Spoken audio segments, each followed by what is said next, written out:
जिस तरह से भारत अपनी इकोनॉमिक पावर को बढ़ाने में लगा हुआ है, दुनिया के अलग अलग देशों के साथ ट्रेड में लगा हुआ है, जिस हिसाब से अपनी इन्फ्लुएंस बढ़ा रहा है रीजन में, दुनिया के ऊपर, या जिस तरह से हम लोग डिफेंस के क्षेत्र में एक के बाद एक अचीवमेंट प्राप्त कर रहे हैं, डेफिनेटली इससे भारत की पावर बढ़ी है। और मैं आपको वीडियो शुरू करने से पहले ये खुशखबरी दे दूं कि हमने एक पावर इंडेक्स में रशिया को पीछे छोड़ दिया है। जी हाँ, एक ओवरऑल महाशक्ति के रूप में भारत को रशिया से ऊपर देखे जाने लगा है। ये भारत के लिए बहुत बड़ी अचीवमेंट है। लेकिन दोस्तों, वहीं अगर बात करें चाइना की, तो भारत की तुलना में चाइना को एक सुपर पावर देश के तौर पर देखे जाने लगा है। जी हाँ, बिल्कुल सही सुन रहे हैं आप। ये भारत के लिए कहीं ना कहीं अच्छी बात नहीं है। अगर बात की जाए एशिया की, तो इसमें अगर दुनिया की दृष्टि से देखा जाए तो चाइना एक सुपर पावर देश के तौर पर देखा जाने लगा है, जो कि भारत के लिए अच्छी बात नहीं है। नो डाउट एशिया के अंदर भारत को भी पूरी दुनिया एक्चुअली उभरते हुए सुपर पावर के तौर पर देखती है, लेकिन सुपर पावर नहीं।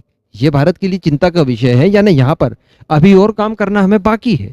अब मैं ये सारी चीजें क्यों कह रहा हूँ, तो आप जान लीजिए। एशिया से रिलेटेड एक इंडेक्स जारी किया गया है एक ऑस्ट्रेलियन थिंक टैंक ने, जिसका नाम है लोई इंस्टीट्यूट। मैं आपको बता दूं कि इन्होंने जो इंडेक्स तैयार किया है एशिया से संबंधित देशों के लिए, उसमें भारत का नंबर आता है चौथा। जी हाँ, लेकिन आश्चर्य वाली बात यह है कि यहीं पर रशिया का नाम नंबर 5 पर आता है। लेकिन हमारे लिए एक सिरदर्द वाली बात यह है कि चाइना का नाम इसमें नंबर 1 पर आता है। अब देखिए, लोई इंस्टीट्यूट एक इंडेक्स जारी करता है जिसमें 131 पॉइंट पर वो ध्यान रखता है, यानी उसका जो पैरामीटर्स है, उसका जो क्राइटेरिया है 131 पॉइंट्स को लेकर होता है, जिसमें जो सबसे प्रमुख पॉइंट है वो है इकोनॉमी। सबसे पहला इकोनॉमी को ये लोग देखते हैं, फिलहाल कितनी चल रही है, इनके ट्रेड्स किन किन देशों से है, किस हद तक है, इनका फ्यूचर क्या है इकोनॉमी को लेकर, ये सारी चीजें। इसके बाद बात की जाए तो डिफेंस की, ये कितने ज्यादा मिलिट्री पावरफुल है, यानी इनके पास कौन कौन से हथियार हैं, अगर कोई सडनली युद्ध हो जाता है तो ये कितने दिनों तक युद्ध लड़ सकते हैं, किस तरह से अपना डिफेंस कर सकते हैं, किस तरह से अपने राइवल्स को हरा सकते हैं, ये सारी चीजें इसमें इंक्लूड की जाती है। इसके बाद बात की जाए तो कल्चरल इन्फ्लुएंस, यानी आपका सांस्कृतिक प्रभाव कितनों के ऊपर है, इसको देखा जाता है।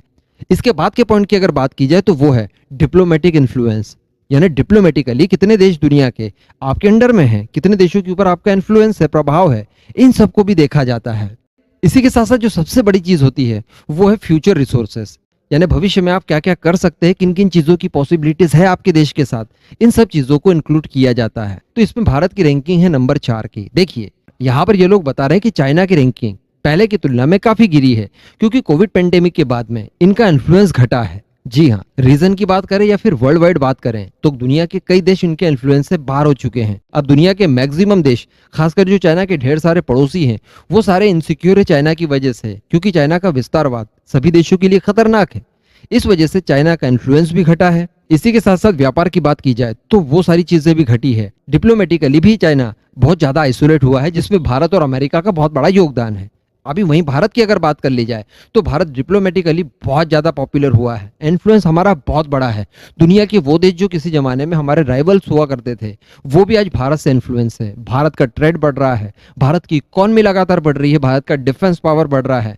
ओवरऑल भारत बहुत अच्छा कर रहा है, भारत की फ्यूचर पॉसिबिलिटीज भी बहुत अच्छी है। तो इस वजह से भारत नो डाउट चाइना से नीचे है, लेकिन ग्रो करता हुआ है। जबकि चाइना नंबर 2 पर होने के बाद भी अपनी रैंकिंग खोया है, तो यहाँ पर भारत के लिए ये प्लस पॉइंट है। रही बात रशिया की, तो नो डाउट रशिया मिलिटरी बहुत ज्यादा पावरफुल है, लेकिन फिर भी बाकी चीजों में वो बहुत पिछड़ते हुए जा रहा है। डिप्लोमेटिक अगर इन्फ्लुएंस की बात करें तो वो है ही नहीं।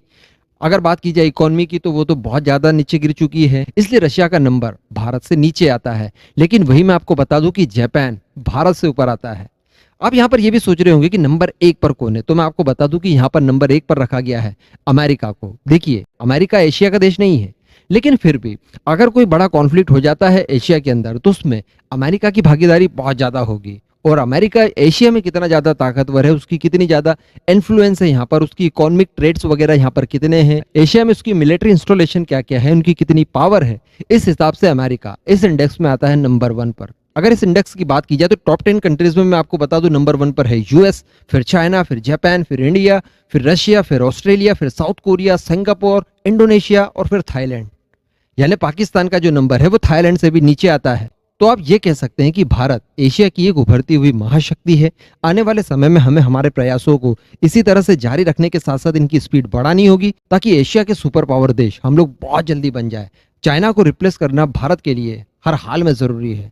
दोस्तों इस पूरे मुद्दे पर आपका क्या मानना है नीचे कमेंट करके ज़रूर बताइएगा।